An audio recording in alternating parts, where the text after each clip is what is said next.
This is the real story how ReFi started, and not a lot of people talk about this stuff. Yeah. For those that don't know, Myanmar VCS 1764 is the world's most successful mangrove restoration project in the world. But it was on the verge of death just like half a decade ago. Then Alan and Sergey and a bunch of other people, they created something called TreeCoin, and they raised money for this project. Now it's called Mangrove DAO. It was thanks to the TreeCoin and Mangrove DAO that this project was saved. After that, it turned into the world's most successful blue carbon project, and now it's yielding carbon credits. That's the OG ReFi story. I love it. It's the first real climate action at scale.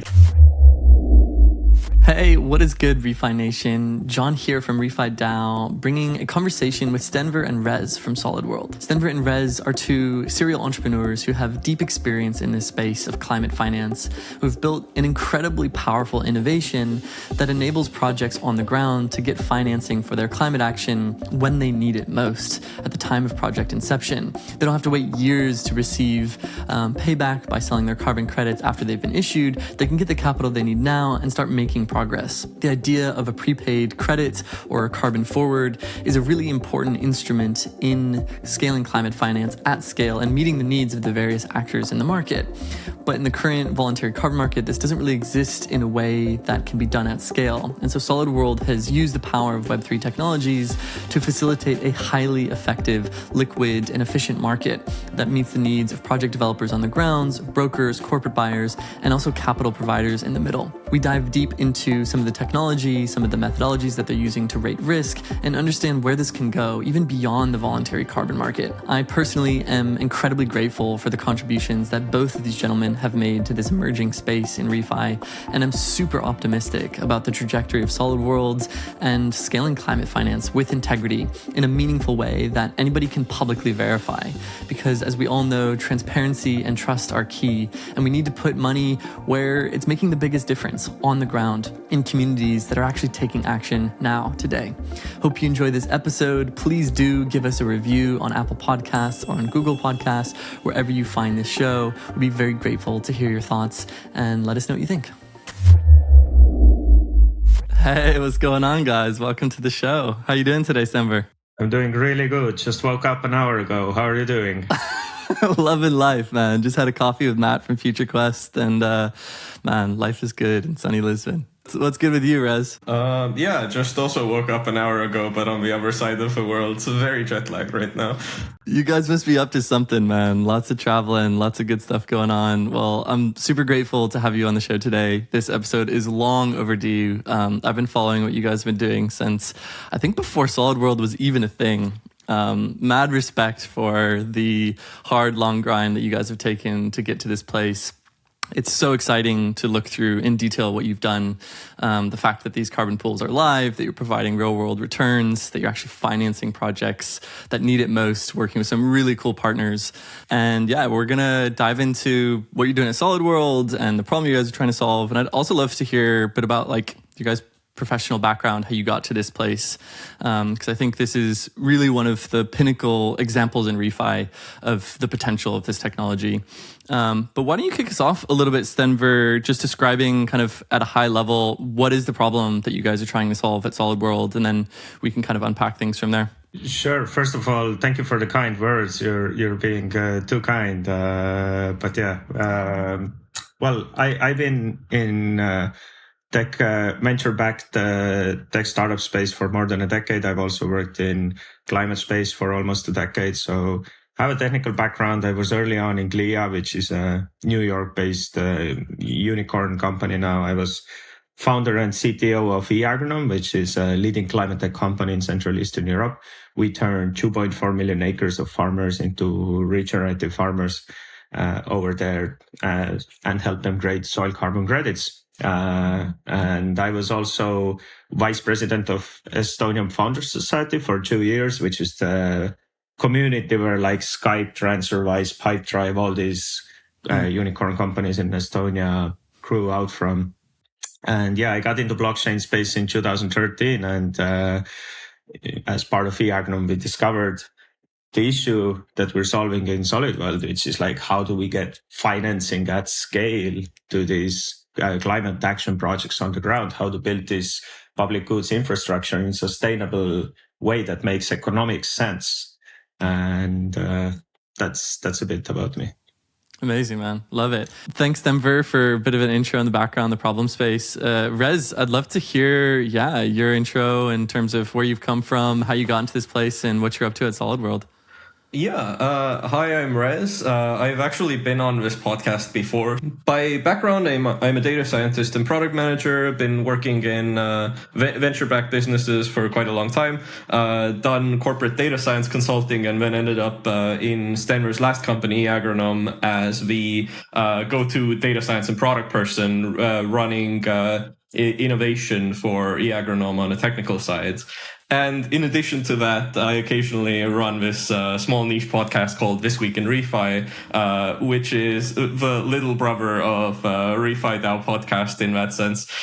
And just a general fan of the space. Really love being here. Man, yeah, you've made such good contributions as well. I remember that first Google notebook that got you discovered on the scene when you were like, hey, everybody, here's what's in these toucan pools. These are actually the inventory and the contents. And now there's no question. It's like, oh, man, that is such a gift. Who is this guy? I was like, yeah, I just sat down on a weekend for 14 hours and did it in one day. And I was like, are you serious? I started in the morning. I ended it in free in the next morning. It's fine. It's good. And I'd like to dive into the kind of two different pools that you guys have, the Crisp M for the mangroves and Crisp C for the clean cook stoves. But why don't you give us a take on your perspective, Rez? Like, how do you see the problem that you guys are trying to solve? Obviously, financing is one thing, but there's more nuance to this in terms of the limitations of the current financial instruments and the VCM for actually funding these projects.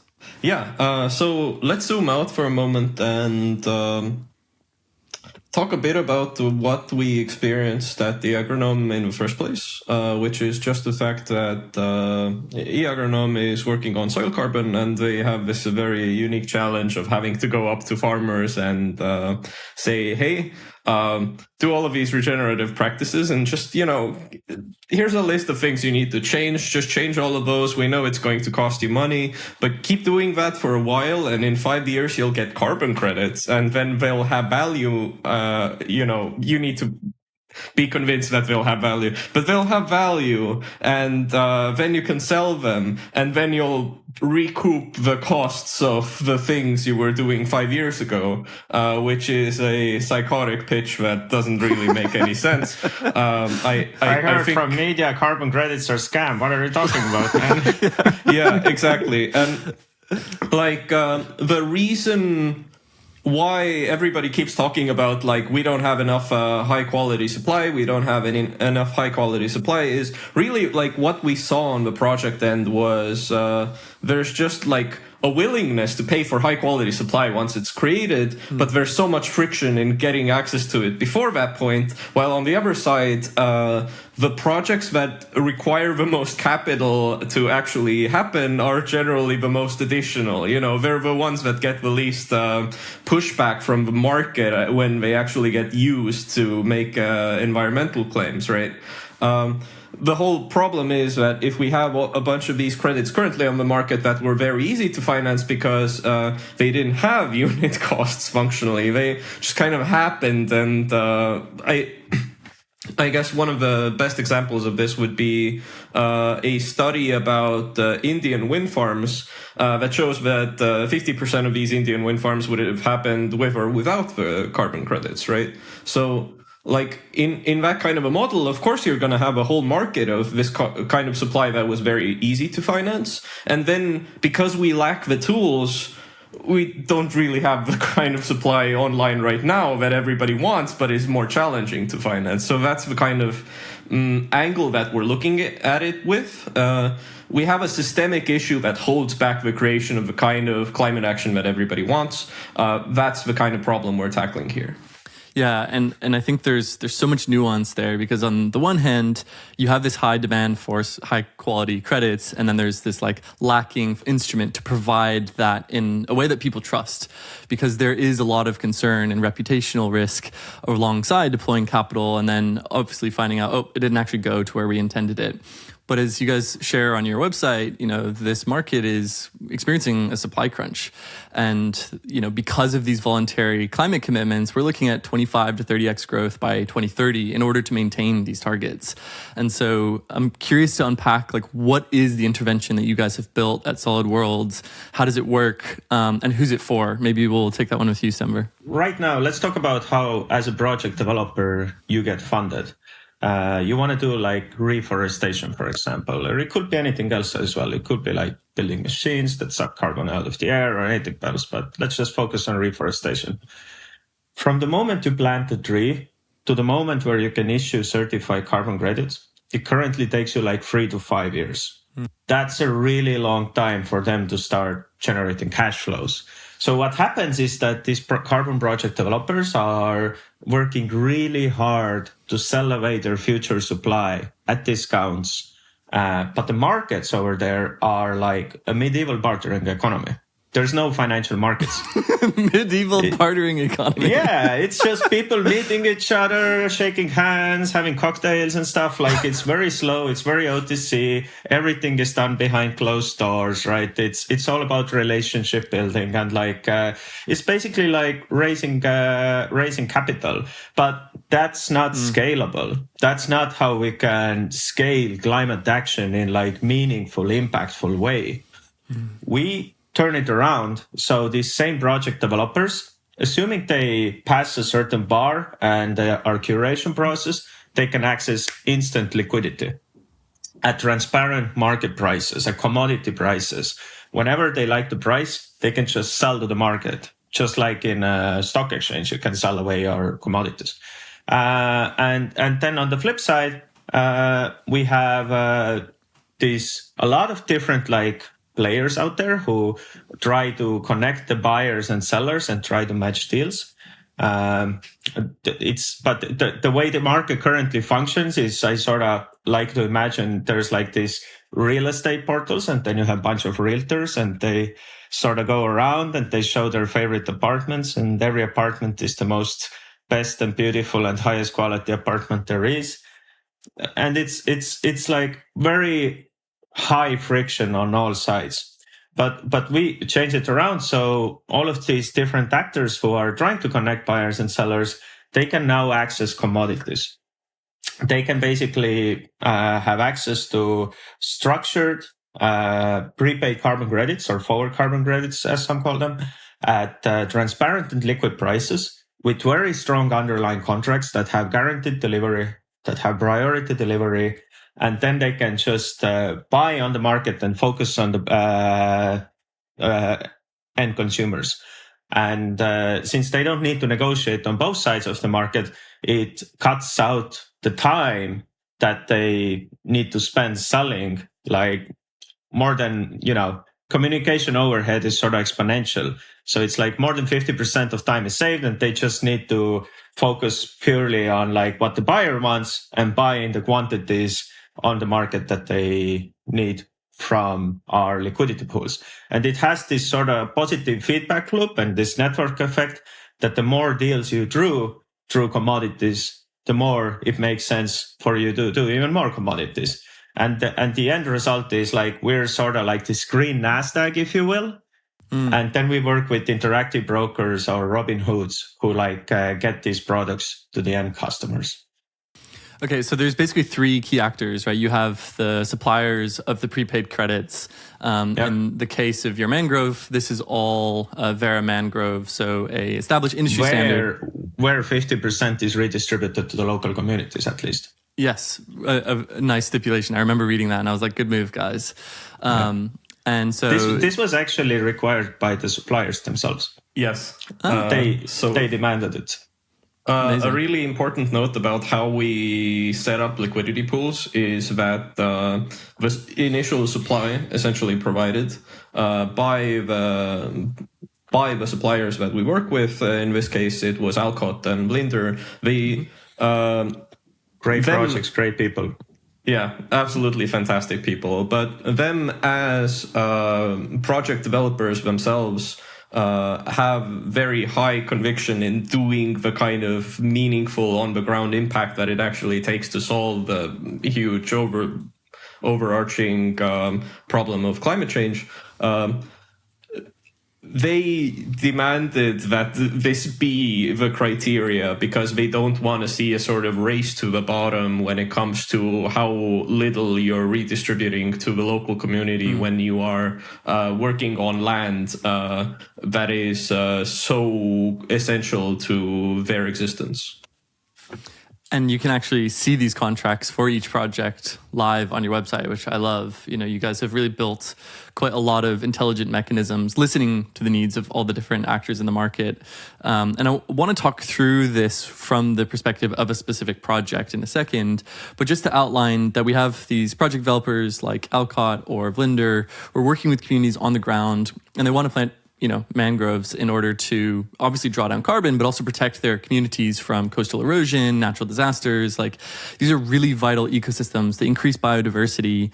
And the amazing part about your system is they can access money much sooner so that they can then go out and have cash on hand to be able to pay people, and plant these mangroves.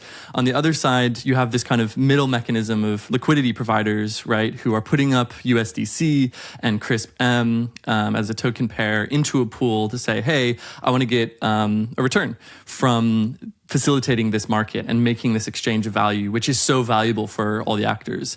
And then on the buying side, you've got effectively brokers and also corporates, right, who want access to these prepaid credits and are willing to buy it because they know what the price is, they know the quality's there, and they can see, obviously the delivery schedule. Is that right? Or kind of those are the three key actors in the system? Did I miss anything in terms of what you guys have built? You're absolutely right. I think you covered it perfectly. So like these suppliers make things happen. Then these distributors, which are all the other marketplaces, brokers, traders out there. And we have some really close, great players out there like, Neutral, Adam. We love these guys, and lots of trading houses like SCB, for example. They can source the credits from our pools and resell them to their clients. And this creates like these liquid, efficient financial markets in the middle, creates like these commodities, which ultimately helps bring investor trust. It helps to bring transparency to the markets, to the transactions, and it will bring in more capital to the project developers on the ground as well. And the capital, initially where it comes from, is through the liquidity providers. The liquidity providers, for all intents and purposes, are market makers. It's just that the entire market making is automated for them. They just put in cash and they enjoy the yield while they're supporting climate action. There's a couple of really complex concepts over there, which if you dive deep, you have to really read into it. But we're actually in the process of setting up different vehicles to make it accessible for wider audience with more predictable IRRs and stuff that will be fully securitized, so they wouldn't have to worry about the intrinsic details of how these pools work. But the most straightforward and best way you can approach this is just through the pool. That will have the most impact and also the most upside as well. Amazing, man. And you've got good liquidity there. It seems to be growing amidst a really challenging market, both on the Web3 side and also on the carbon side. So, yeah. We're just getting started. So yeah, you guys really are. This is amazing. So I want to dive a little bit deeper into the system and how it works, because there's some interesting nuances that I discovered in reading through your white paper. I want to talk a little bit around this kind of range-bound pricing for CRISP-M, where you have a bottom end of $18 and a top end of $48. Can you talk a little bit more about how this works and why you set this price there and what this means for the market? This comes down to an interesting Web3 concept called concentrated liquidity, which is just the fact that we used to have these things called market makers that essentially you could put tokens into, right? Like a pile of... I think it makes the most sense to start explaining this from what exactly an automated market maker even is, right? Let's do it. That seems like a good place to start. So In the long ago, we used to only have one way of really creating markets, and this was this thing called an order book. So an order book is something where people on one side say, hey, I want to buy X for price Y, and then on the other side you have somebody saying, hey, I want to sell X for price Y, and they get connected in the middle, and then that gets cleared through an exchange. So that is this traditional way of doing things. What it's good at is if there's a bunch of people on both sides constantly making trades, a very good market very much works, right? But it requires on both sides people to be constantly making bids and asks for any actual market activity to be happening in the middle, right? This is contrasted with this Web3 innovation called automated market making, which is instead of having this sort of exchange where you have bids and asks, you just have a central liquidity pool. And what that is, it's two piles of tokens, essentially, and based on how much of either side this liquidity pool has at any given moment, that's how the price is determined. So if I have a bunch of the pile on one side and just a bit on the other side, the system essentially assumes, oh, that means that the thing that I have a little bit of, that thing must be very expensive compared to the thing I have a lot of. And it relies on people trading against this liquidity pool, and that's how the market activity happens, right? So you have people buying and selling into the liquidity pool instead of with each other. So you have this kind of code in the middle that actually makes the market happen. So that's the automated market making. There's just like one thing in the middle that's doing the work. Code and capital. Code and capital, exactly. That's what a liquidity pool ultimately is. So as a follow-up to this, concentrated liquidity is this concept that, hey, we can actually run out of one side or the other side at a specific price. And this means that you can do a lot larger blocks of trades within that price range without moving the price drastically. And why this makes a lot of sense is for real world asset style plays like forward contracts for carbon credits. This makes a lot of sense because the price isn't going to go 100x or minus 100x, right? It's going to be in a very reasonable range of prices. And then the follow-up question ends up being, well, what's the reasonable range? Yeah. So here you just have to look at what is the actual market activity. What are these credits actually trading at in terms of these ranges? And how we do this is that we look at historical market activity, we look a bit into the future, and we discuss this with the organizations we're launching the liquidity pool with of, hey, what makes sense as these parameters? And over here, we landed on these numbers specifically because, well, in a world where the mangrove pool would be trading at 48, we would be in a very nice state to just keep doing mangrove restoration very nicely. While at like a price of 18, well, that's an incredibly great buying opportunity. The unit economics below it seem to imply that that's a very good buying opportunity. So in that case, there has to be just kind of this floor. It doesn't go to zero. The market activity would happen long before zero, right? But to simply simplify away, because and give like a high level description for less technical people as well, the order books, like you could say there's tons of other exchanges out there that are trying to do something like that we are doing. But the fact is they're using order books, which are highly capital inefficient because order books are very expensive in low trading volume frequency environments. So if you don't have like high frequency trading going on, which doesn't happen in carbon markets at this point, then it's just too expensive to keep them active. We know players in the carbon markets who are using order books and trying to create exchanges. And frankly, they're doing all the deals OTC in WhatsApp behind closed doors. And when the order is filled, they create order book, they funnel through the volumes, and then they clear up the order book. And then they just look at how much volumes we have. But in reality, like the order books are not there. The automated market maker, however, is an excellent tool for this tail end of assets with low trading frequency environment. We've seen a lot of different like this has been proven in on the blockchain world with different crypto assets many times. This is where they excel. So this is where we're utilizing this new and very innovative technology for real world assets, carbon credits, REX, compliance markets. Eventually we'll get to physical assets as well. All of these assets we want to bring on chain in early financing stages and create liquid markets for them and create commodities basically.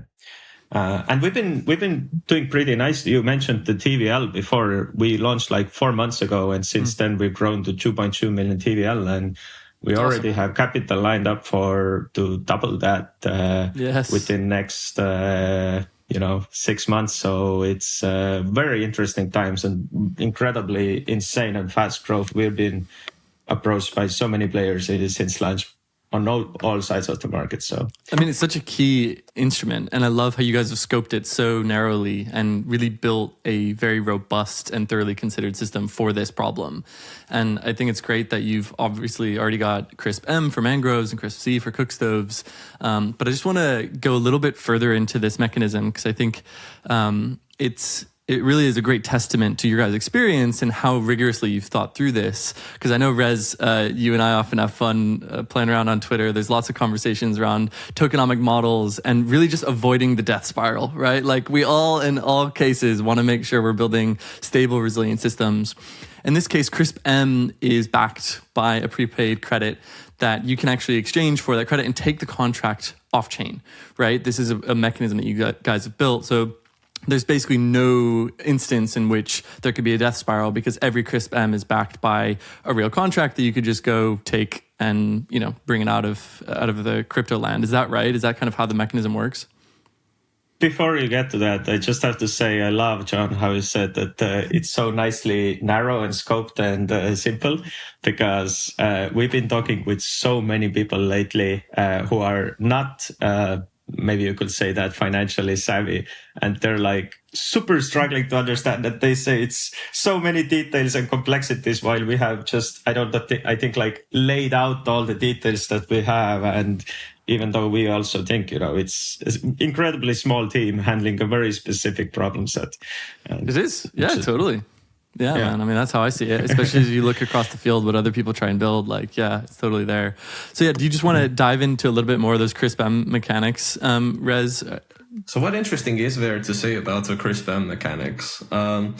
So, as you said, every Crisp M is backed by forward contracts, and a major point to understand here is that there are never more Crisp M tokens in circulation than it would take to redeem every single contract in the pool. Yeah, that's really important to understand because we're not printing money out of thin air. Like, that's never happening. We don't have direct control over the Crisp M minting mechanism. Crisp M only gets created or destroyed on the basis of these underlying forward contracts. And for us, that's been very important because often you see these kind of bank run scenarios where, there's a lot of vouchers circulating, but there's actually not enough underlying assets for all of the vouchers to get used. Sure. That's what I would define as a bad system, because ultimately it just takes like one small moment of panic for the whole thing to collapse, right? We've built the whole system very mindfully that we keep this relationship up, which is every single Crisp M token has to have collateral underneath it in the form of legal contracts that you can redeem, that you could use, that have value. Yeah, and all those contracts are signed by bankruptcy remote SPV. So this will guarantee that, and all the contracts are publicly visible. Yeah. I was just going to say, you can audit them and they're listed. Exactly. You can audit contracts, they're in bankruptcy remote SPV. If some worst case scenario, if something happens with Solid World, then the bankruptcy remote SPV is still there and will be unaffected by any operations Solid World does. Love it. And you can basically just always claim the underlying contracts. So if there's bank run scenario and the market collapses, what will happen is just that some people will be left holding the actual contracts of carbon credits, and they can just go and sell them OTC. So there's really no bank run. There's just market unwinding, the worst case scenario. Of course. Yeah, but I think, we've seen in other scenarios people creating tokenomic systems that aren't, collateralized one-to-one with real world assets. And it's not a game that I want to be playing, let's just say. But yeah. I agree. When we went into this, then our number one thesis was that this is a solution that needs to stand the test of time. Yes. And it shouldn't be based on any bonzonomics. So purely economic value, finance that makes sense. And, the genius Rez is right here to tell all about it. Totally. And can you break down a little bit around the rewards and the yield and the return? So obviously you're offering a variable APR, but about 10% of it is in USDC and 4 and some change is paid in CRISP M. Why is it split out in that way? And where does the yield actually come from? So the yield comes from two sources. It comes from accretion of discount. So when the suppliers sell away their future supply, they always sell it away at the discount. Mm-hmm. There's a discount curve over there, and that's our innovation. We basically created a very innovative DeFi solution, like how can you sell an ERC 1155 token, or in human language, the project tokens, into commodity markets, which is like ERC 20 token at forward prices. So there's a forward discount curve. The more that the future is sell, the bigger the discount, because the bigger the delivery risk, right? It makes sense. Mm-hmm. But that discount we capture, and then we hand it out to the liquidity providers, and the liquidity providers start accruing it throughout time. That's one part of the yield, which is currently around 4%, because the discount is 8% and you own 50% of CRISP M in the pool. That's where it comes from. If the discount goes bigger, then the CRISP M side goes bigger as well, or CRISP side, whether you're in Cookstows or Mangroves. The second part, which is around that 10% that you see there in USDC, that's redistribution of trading fees. So throughout the life cycle of the carbon credits, we get around 7.5% of fees, which is, by the way, the lower end of the market, believe it or not. And then we redistribute a big chunk of those trading fees back to the liquidity providers, because we believe that liquidity provisioning is public goods that needs to be paid for. Like these people are putting in their capital. It's thanks to their capital that these financial rails are created that everybody can benefit from, and that removes a lot of friction from the system, and they just get paid for that. It's a core belief that capital is not free. There's always opportunity cost, and people need to be compensated for providing this service. Totally. And you guys are also encouraging people to actually stake the LP tokens, right? Staking is when the yield comes from. You can also not stake them if you want and just hold an LP position, but then you won't be earning that 14%. Then you're just helping the market. I'd love to walk through a specific project. I don't know if there's one that comes to mind. For those listening, I'm going to share my screen and just look through kind of what's being financed here and the quality and the kind of full spectrum of considerations that goes into this. I know you guys are working with the best people in the business, but is there any that comes to mind that really feels like a good example of what this financial innovation at Solid World enables? We can just do a quick run through. Well, I think the Myanmar 1764 is a really good one, because this is like I don't know if you knew, John, but this is the OG ReFi project here. Okay. Like really, this is the initial real ReFi This is story. TreeCoin. This is TreeCoin. Dude, this is Alan Lopsch. Yeah, man. This is a moment in history. This is iconic. Dude, I know this very well. Alan's one of my best friends. I'm going to see him later this evening, actually. Keep going. Let's do this. Let's do the OG Has he been story. on this podcast talking about TreeCoin? No, but we've got a show lined up. That needs to happen. Yeah, so, that needs to happen, because this is the real story how ReFi started, and not a lot of people talk about this stuff. Yeah. So for those that don't know, Myanmar BCS 1764 is the world's most successful mangrove restoration project in the world, but it was on the verge of death just like half a decade ago. And that story is, by the way, written down here if you scroll down a bit. And then Alan and Sergey and a bunch of other people who are, many of them are now in Linder, they created something called TreeCoin. Yep. And they raised money for this project. Now it's called MangroDAO. Yep. And it was thanks to the TreeCoin and MangroDAO that this project was saved. And after that, it turned into the world's most successful blue carbon project. And now it's yielding carbon credits, mangrove restoration carbon credits. And yeah, that's the OG ReFi story. It's the first like real climate action at scale that was like proven and really happened. Financed by crypto mechanisms. So this was specifically in the age of the ICO.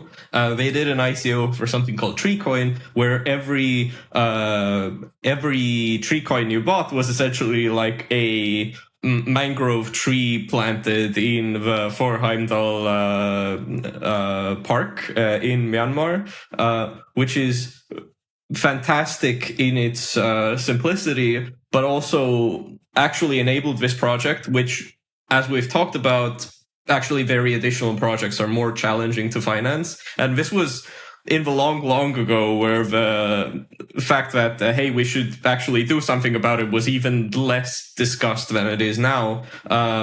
This was very challenging. But thanks to this project existing, there is now a good amount of mangrove restoration projects happening. And I don't think a lot of this would be here without TreeCoin, without Myanmar 1764 actually happening, because it was pioneering at the time. It did good mangrove restoration, it did good science, and it got certified carbon credits, and it got good demand turbos. So it proved out that, hey, people actually want good climate action.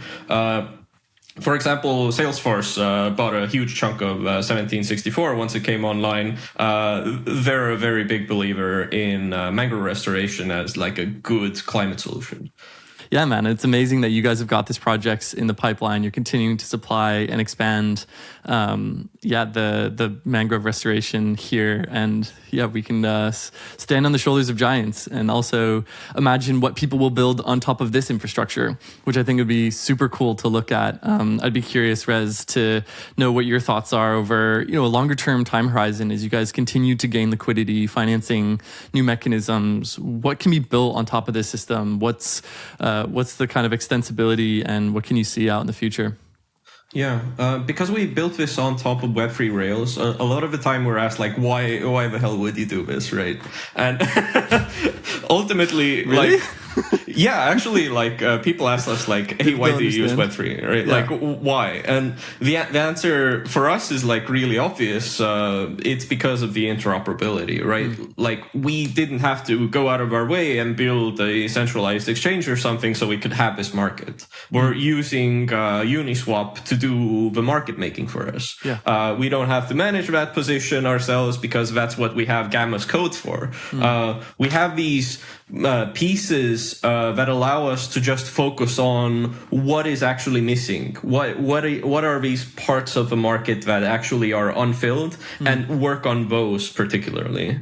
But as a downstream effect of this, what you can do right now is you can buy CRISP-M tokens, redeem underlying supply, and hey, then you got yourself a contract, right? But there are pretty good innovations on this front long term, because on the demand side, a lot of the time they just want to, for example, be hedged against the price. They want to give a bit of capital now, but they're willing to pay more later. They're willing to enter into these kind of agreements. And this is all something that could be done trustlessly in a decentralized manner on the blockchain if somebody actually came in and started working on these problems. A second part of this is the fact that because we're so interoperable, marketplaces, exchanges, these kind of organizations can actually directly integrate with us on the financial rails level, and they don't even have to trust us that, hey, all of these like exchanges are happening.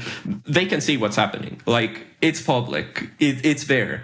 And I think that's quite special, and it means that anybody that really wanted to integrate with us has a very clear path to doing this in a way that has already existing precedent in the market. but to speak about some things that are happening, and I can't name names yet, but there's people who have told us that they are building options on these rails, futures, bond mechanisms. People want to make sure that our tokens can be used as collateral against debt because has price discovery. It's a nature-based asset. You could trade stable coins or whatever against it. For example, we also are looking to see what will happen even earlier in the market because we just brought like financing of these projects years ahead of the time, like into the earlier stages of the market. This means that suddenly it makes sense to invest into these projects way earlier as well.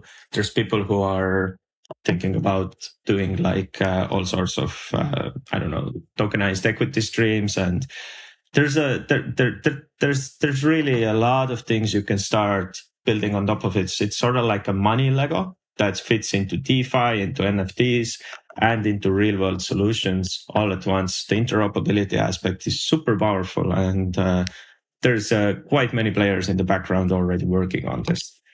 And I guess because they're prepaid credits, you're also circumnavigating the kind of Vera bridge challenge, which the sort of initial ReFi bubble ran into, which is like, hey, you have these centralized intermediaries who aren't super familiar with blockchain and how these systems work. There's risks. And so they say, hey, like, we're not willing to tango. But in your case, it's like, that delivery of that credit's in the future. And so the financing can happen on chain and you don't have to worry about the legacy market.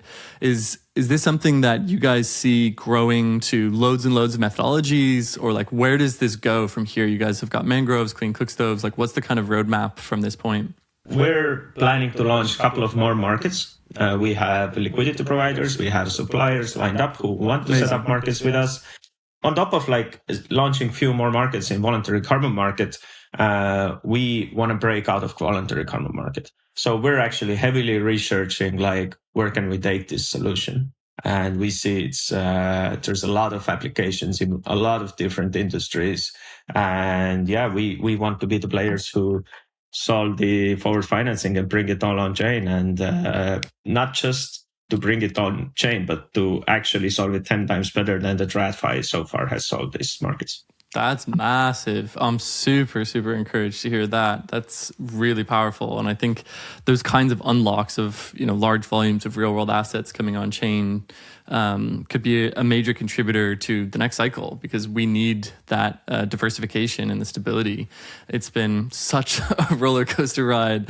My first cycle in the crypto land over the last 2.5 years is absolutely wild. And I love how you guys are kind of balancing the pragmatism of the traditional financial space and yet really upholding very, very deep, financial integrity. I love this part of your site that just shows everything is public. You can dig into your smart contracts, the security audits, the pricing, inventory, all of the underlying legal contracts, the CRISP reports, the mechanism of CRISP and how you guys have actually made this. I would be really interested to dive into CRISP specifically, of like, why did you guys have to make this thing? And what is it? How does it work? And like, what inspired the decision to make this open source? Because this is obviously a pretty different stance, I think, than like most actors would take, to spend a lot of time on a rigorous rating system and then say, hey, here it is. This is how it works. Anybody can use it. It's open source. Curious which one of you wants to take that and dive into it.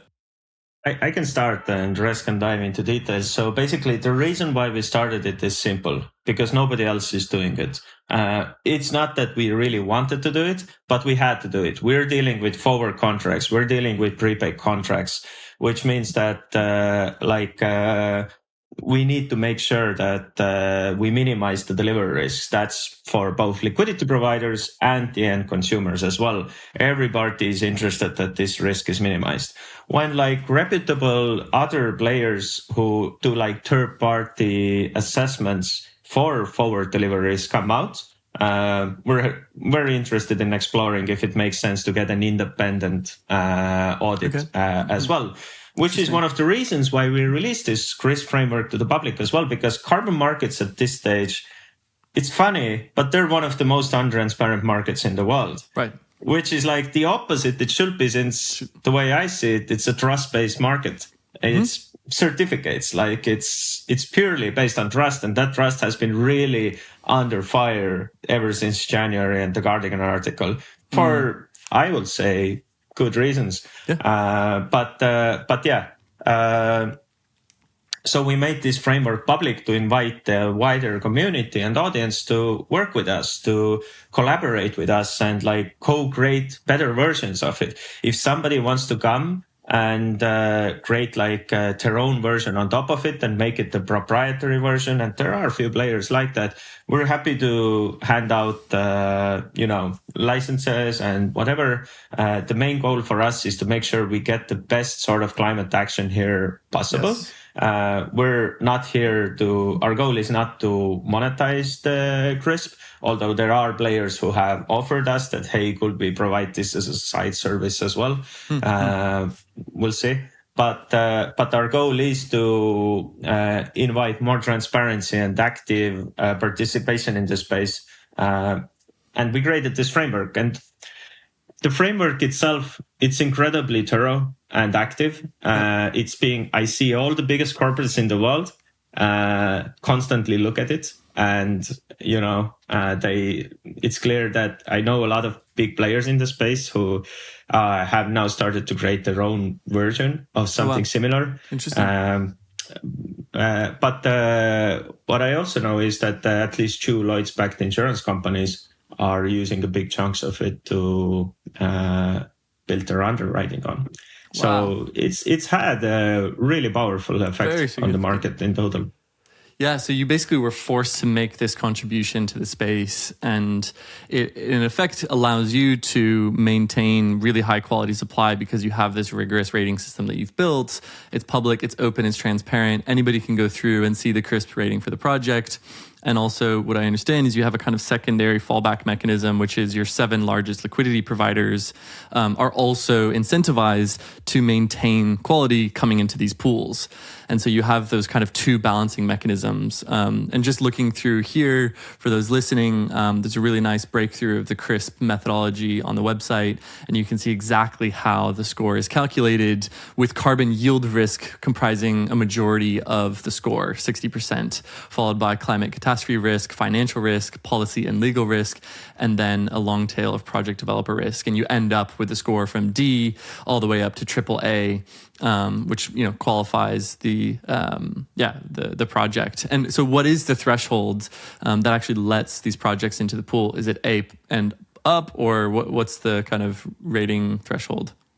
Yeah. So what CRISP framework does in function for us, it limits how much credits a supplier can pre-sell to us. And we only accept A to AAA rated credits into our pool. Anything above that, we believe is in the territory of forward promises. And we don't want to take those potentially overpromised credits, because we deal with forward credits. We need to maintain 1-to-1 backing for our tokens. And so when they sell to us, they can only sell up to the point where it's like very conservative and safe. And at the same time, they provide guaranteed delivery with replacement credits, and they provide the priority delivery. So they need to deliver us first. But one more question I want to address, because people always ask us, is like, so is this competitive to B0 or Solvera? The answer is no, it's not. This is more like bond rating. This is like the delivery risk. It's what insurance companies need. B0 and Solvera, what they do is quality rating. Sure. They basically compete with registries, let's be frank here. and they basically, say that whether this registry methodology is, good or not. And that project was created in a good or not way. So it's very, very different things. Is there any texture or depth that you want to add to CRISP framework, Rez, before we move on to the next stuff? Yeah. So this is a really important detail of why did we bother doing this? And it didn't exist, and we really need it. The fact is, if you're looking at a project and you're trying to figure out, hey, what amount makes sense? Is it 5,000? Is it 50,000? Is it 500,000? Where is it? Where's the line? Like, what's the reasonable amount? And for this, you could just ask the project developer, like, hey, what do your estimates say? But realistically, what we've seen is against the estimates. You can find this in our base document for the CRISP methodology. You can find this interesting line in there, which analyzes a lot of community-based reforestation projects, for example, and it shows that about 1/3 of the credits that we're estimating is what they end up delivering, right? So there's a significant shortfall in what they estimate versus what actually ends up getting delivered. And there needs to be some sort of a detailed process, therefore, of figuring out what is this reasonable amount. Is it 5,000? Is it 50,000? Right? So we don't want people to come in and start selling air, and if we don't want them to come in and, well, okay, carbon credits, yeah, but if we don't, yeah, we don't want people to start coming in and selling completely unreasonable supply that they will inevitably have to replace.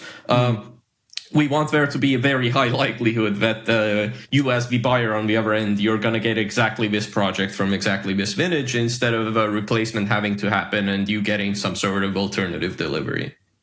Yeah, absolutely. Totally makes sense. And, I think it's great that it's versioned and you guys can continue to iterate and improve this, and it will expand, it will grow. But a public good to this space to really narrow down and have very specific conversations around what these risks are seems to be fundamental for me. Yeah, exactly. Because a lot of organization in-house, they have some parts of this, right? Because if you're in the sustainability space and you're making like direct investments into projects, like your due diligence is basically just a stack of documents that are one-off, and project developers really hate this. But they do have like some components of this in-house, but nobody's ever gone out of their way to actually share what they're doing. Yeah, right? Like totally. It's a completely black box. You're just gonna have to hire like the 10 specialists that understand what they're doing from the other sustainability company to come in and then give you like what they think the framework should be. And that's the only way this kind of information currently spreads, which isn't great. It's bad. It's not good.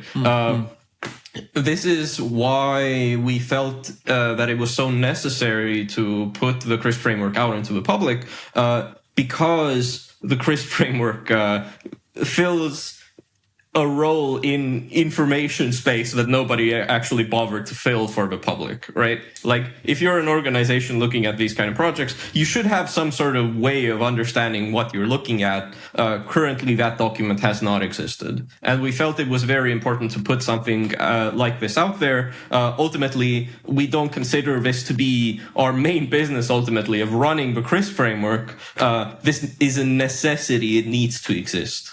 100%. So, yeah, I'm curious to hear, for people listening or inspired by what you guys are doing, what can they do to get involved and support what you're up to? So the easiest way to get involved without having to put any time in it is to just go on our site and either support mangrove restoration or support Cooksto's redistribution to Myanmar refugees. Whichever one you like. Would you like biodiversity, community benefits, nature, or do you want to help people who are in trouble and have climate action through that, using fires more efficiently because it's in efficient cook stoves, Yeah, clean and healthy. Keep clean and healthy, less fire, less trees being cut down, all the good stuff. That's the easiest way possible. If you're more advanced and you're deep in the space, any contributions to the CRISP framework and helping us develop it, super much appreciated. If you're a project developer, reach out to us and talk to us if we could maybe potentially set up a pool. Or if you're a person that would like to really support these actions at scale and set up new markets, happy to discuss that. Or if you want to see our inventory, you want to see the projects that we have, and you think that some of your clients might be interested in that, all of the information is available on our site. Reach out to us or go to our site and look at the projects and see if you can help us distribute them to the end consumers. Amazing. Well, I love what you guys have built. I'm super excited to see the market converge on this. I feel like it takes time for people to digest, innovation in general. And it really seems to me to be a very important contribution to this space on so many levels, not only the technical infrastructure you've built, but also this framework that now can be pulled apart and iterated upon and improved in the eye of the market. I want to step back a little bit and get your guys' kind of broader take on the regenerative finance space as a whole. I'd love to get your thoughts, Rez.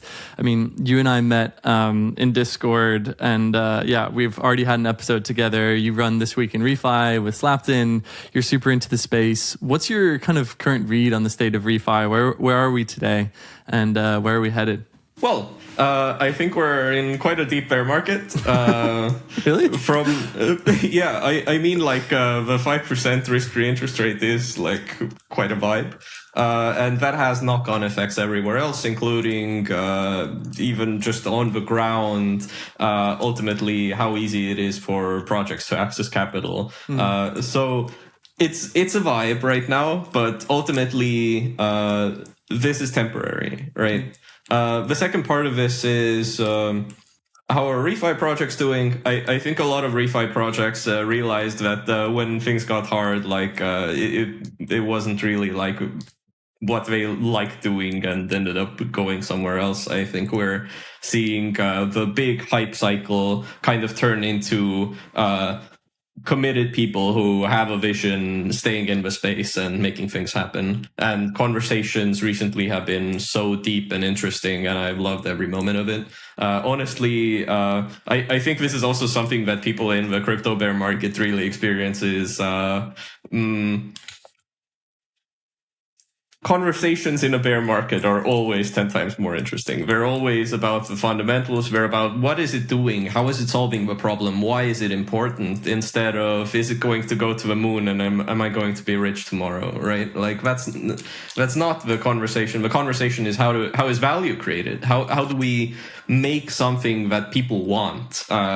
How do we make something that has actual impact and gets us out of the bear market instead of, Ponzi coin to the moon kind of conversations? You guys have both seen these cycles before, both at EA Agronom, and I know you guys have been in the space a long time. So, man, super grateful for your attention, your efforts in this, committed people, really seeing the complex crisis of climate change as an opportunity to make the world a better place and to use these tools really for what their, I feel like, highest purpose can be, is to finance people on the ground making a bigger difference.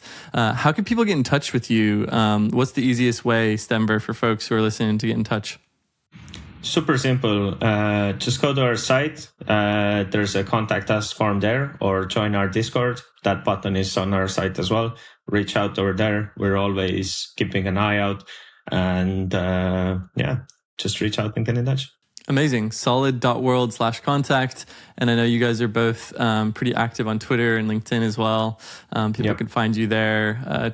Twitter. Actually, it's x.com now, man. I can't even say it. X.com. Like when they changed the URL and Stenver linked something to me, my immediate first response was like, is he sending me porn? Like, what's happening? This is weird. Did your account get hacked, Stenver? Oh, man, I feel it. But hey, thanks guys so much. Been super fun. Mega impressed. Love to see where you guys go.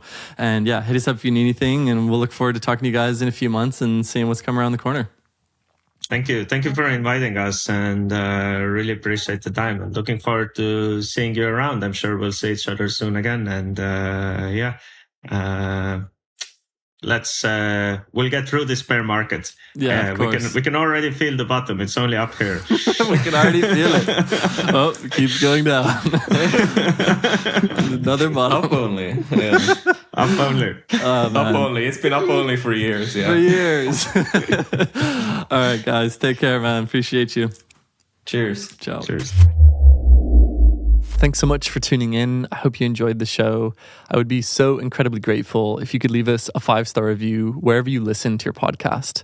This helps us reach more listeners, attract amazing guests, and ultimately get the story of regeneration out to a wider audience. It takes just a couple seconds and makes a massive difference.